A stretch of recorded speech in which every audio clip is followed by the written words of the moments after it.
Et bonjour à tous, merci à vous d'être là pour ce nouveau Vlogmas. Dans la vidéo du jour, je voulais vous présenter les plus beaux livres de ma bibliothèque qui sont là. Et il se trouve que ce sont des livres que je n'ai pas encore lus, donc je ne pourrais pas vous en parler en détail.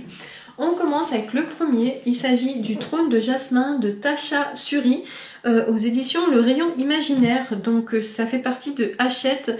De mémoire, c'est la même branche que Brajlon Big Bang.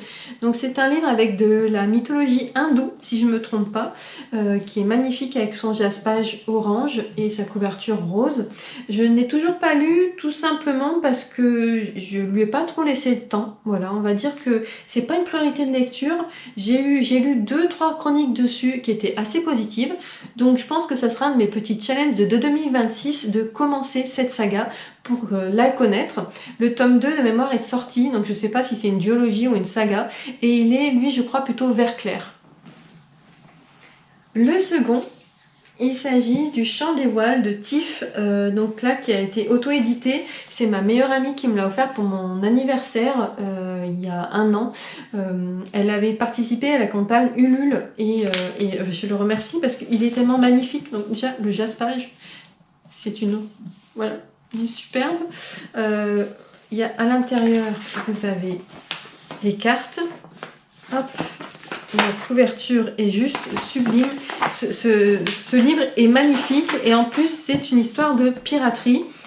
Je vais y arriver. Voilà, vous avez les en-têtes de chapitres où il y a des illustrations. Et j'ai vu qu'il y avait un dessin à la fin. Voilà, vous avez des dessins comme ça. Il est juste sublime et je l'attends du coup pour qu'on fasse une lecture commune parce qu'on a très envie de le lire toutes les deux, donc on s'attend pour pouvoir le savourer en même temps. Le suivant, je l'ai gagné dans un concours organisé par Steph Piketty. Il s'agit de Trees of Power de V.E. Schwab. Donc c'est le premier tome d'une saga spin-off de Chain of Magic que j'ai lu il y a des années et que j'avais adoré. Et lui, il est vraiment magnifique. Alors je ne l'ai pas déballé tout simplement parce que j'ai peur qu'il y ait de la poussière dessus. Donc je ne le déballerai pas, mais voilà, vous avez le jaspage qui est superbe.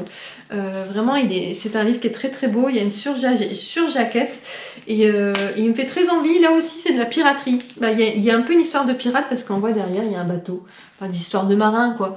Mais il me fait très envie et lui... je ne l'ai pas encore lu, tout simplement parce que je me rappelle pas bien de la trilogie. Il faut que je me fasse des résumés spoilants. Parce que moi, je l'ai lu vraiment à chaque parution de tome, je les ai lus. Et il y a un petit moment. Donc voilà, lui aussi fera partie du challenge de 2026 de le lire.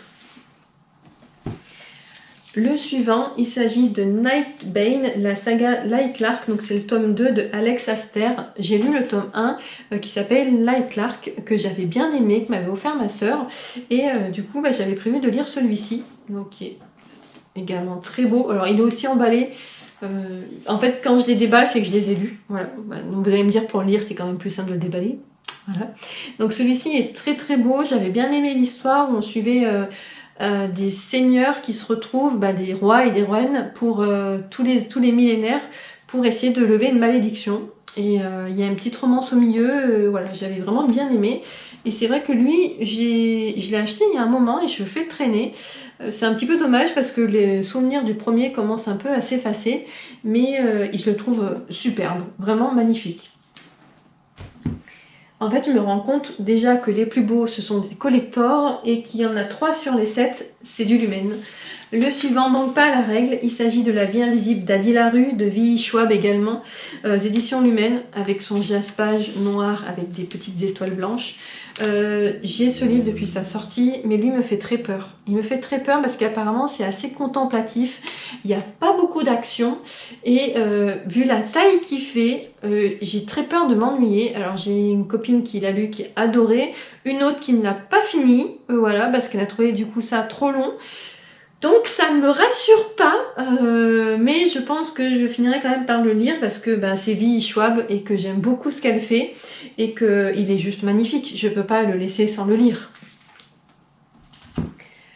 Pour celui-ci, il s'agit d'un intégral des lames du cardinal de Pierre Pével. Donc c'est une édition anniversaire, donc du 10e anniversaire chez Brajlon, qui est très beau.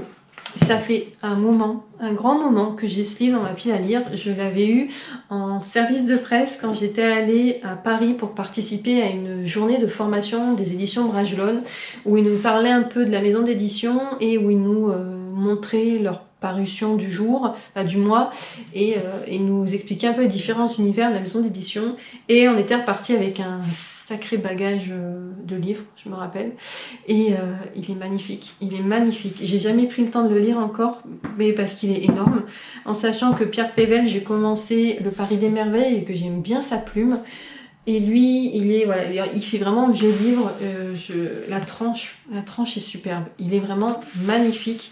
Et je pense que même si je le lis dans très longtemps, il restera quand même dans ma bibliothèque. Et le dernier, qui aurait dû être lu cette année, mais j'ai pas pris le temps. Il s'agit du Pont des Tempêtes de Daniel L. Jensen aux éditions Bragelonne. Donc déjà, ce jaspage sublime. Et donc dedans, vous avez des illustrations. Et le livre est blanc comme ça. Donc c'est une saga qui fonctionne par duologie. J'ai les 3 premiers et ma meilleure amie les a lus, elle a adoré. Et il faut vraiment que je me lance. Et c'était un objectif de 2025 que je n'ai pas réussi.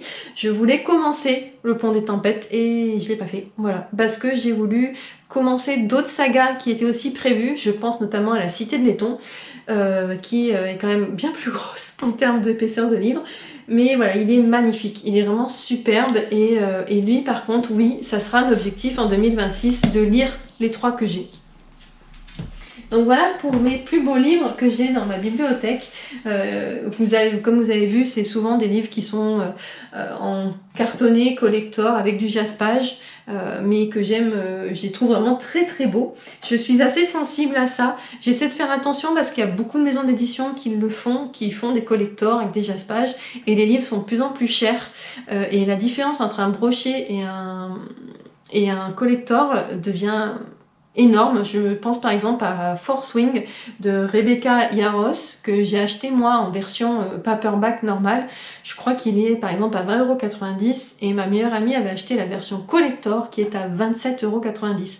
Donc je trouve qu'il y a des grandes différences au niveau du prix, ce qui fait que maintenant je m'oriente beaucoup moins vers les collectors. Ceux que je prends en collector, c'est soit des sagas que j'ai commencé en collector et que j'ai envie de continuer dans ce format-là, soit des auteurs que j'ai adorés et que je sais que je vais avoir plaisir à garder les livres. Est-ce que vous avez lu les livres que je viens de vous présenter? Si oui, n'hésitez pas à m'en parler en commentaire parce qu'ils me font tous un peu peur, je vous avoue. Et vous, de votre côté, quels sont les plus beaux livres de votre bibliothèque, de votre pile à lire? N'hésitez pas à me dire ça. Sur ce, je vous remercie d'avoir regardé ce vlogmas et encore une fois, je vous dis à demain.